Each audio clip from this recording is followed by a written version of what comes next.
তো আমরা এখন পেঁয়াজ কাটবো। পেঁয়াজটাকে কুচি কুচি করে নিব।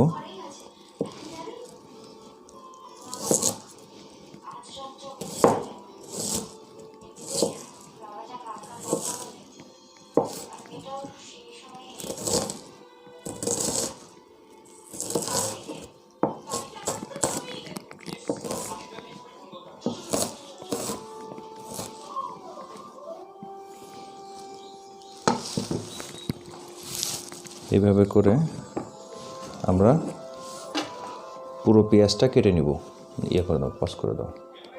এইভাবে করে আমরা পুরো পেঁয়াজটা কুচি কুচি করে নিব। এই 1 কেজি আলুর জন্যে মাঝারি সাইজের 4-5টা পেঁয়াজ। এবার রসুন নিব। রসুন নিব 2টা। রসুনগুলো এইভাবে করে আস্তে আস্তে করে কেটে নিব। এইভাবে করে কেটে নিব। এভাবে করে কিছু কাঁচামরিচ, যেহেতু শীতের দিন একটু বেশি কাঁচামরিচ দিয়ে, যেহেতু আমরা শুকনো মরিচ খুব কম দেব, কাঁচামরিচটা দিয়ে এরকম করে গোটা গোটা করে কেটে নিব।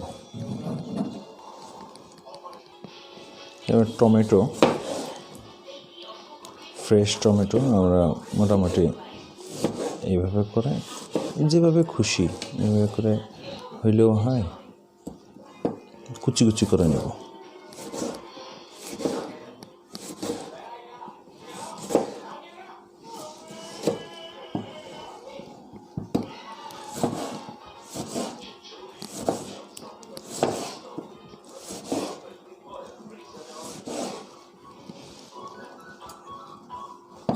এভাবে করে ছোট ছোট করে কুচি কুচি করে নেব।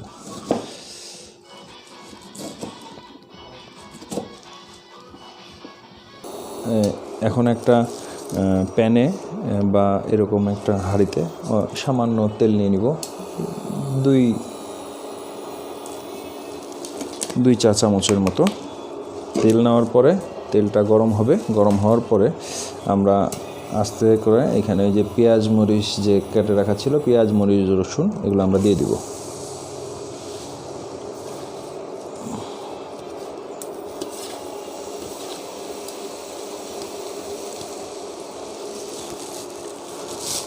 দিয়ে দেওয়ার পর আমরা আস্তে আস্তে যখন নেড়ে নেব, যখন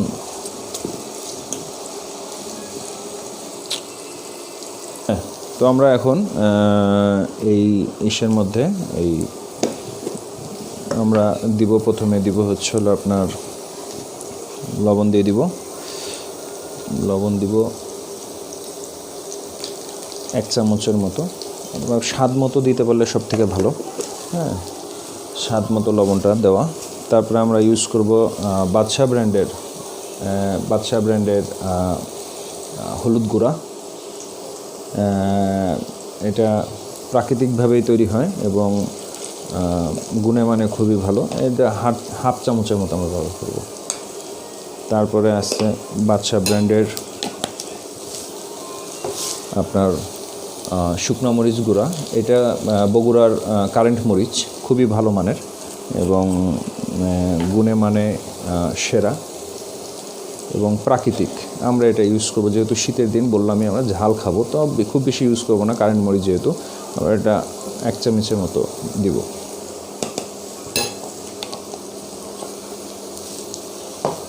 তারপরে দিব বাদশা ব্র্যান্ডের মিক্স মশলা। এইটা দিব আমরা 1 চামচ। যেহেতু এই চাট মশলা তো আর এই আইটেমটাও একটু চটপটি আইটেম, তো আমরা এটার ভিতরে দিব 2 চামচের মতো দিব। দেওয়ার পরে খুব সুন্দর একটা স্মেল পাওয়া যাচ্ছে। তো আমরা এটাকে ভালো করে নাড়ব। পেঁয়াজটা ভাজা ভাজা হয়ে গেছে, তো ভালো করে নাড়ার পরে আমরা এর ভিতরে অ্যাড করব যে কেটে রাখা টমেটোগুলো অ্যাড করব। টমেটোগুলো অ্যাড করার পরে আমরা এটাকে সুন্দর মতো কষিয়ে নেব।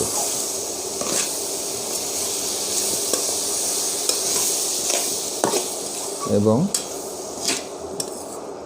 এই দেখেন এরকম কষিয়ে নিলাম। এখন আমরা এর মধ্যে একটু পানি অ্যাড করব।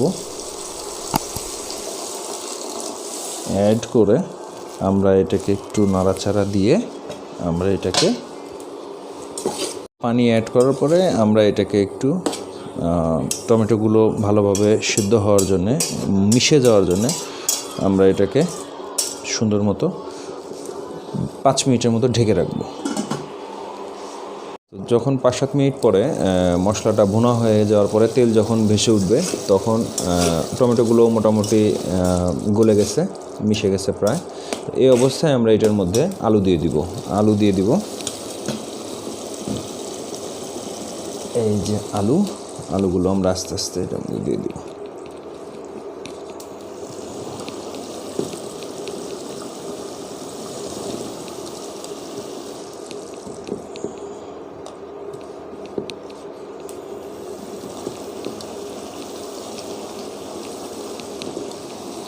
আলুগুলো দিয়ে দেওয়ার পরে আমরা একটু নেড়ে দিব।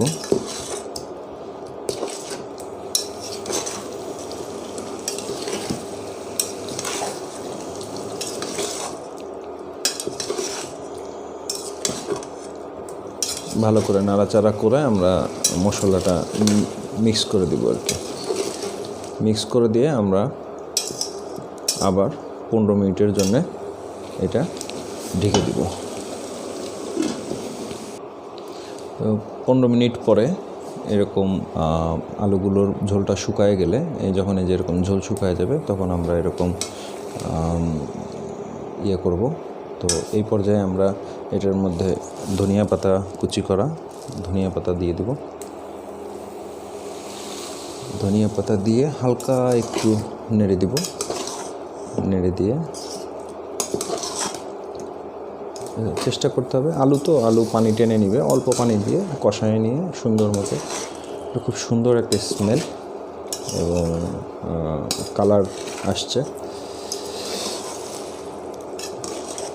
পারফেক্ট।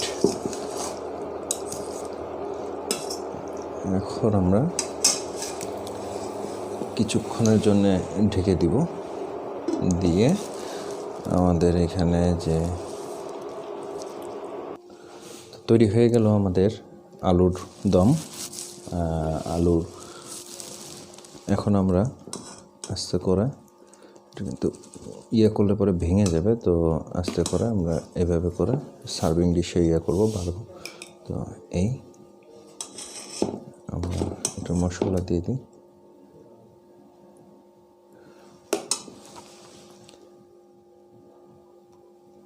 তো এটা যদি আমরা দেখি যে এটা কতটা হয়েছে,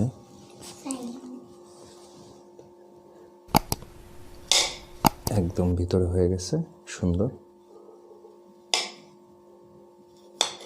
একদম।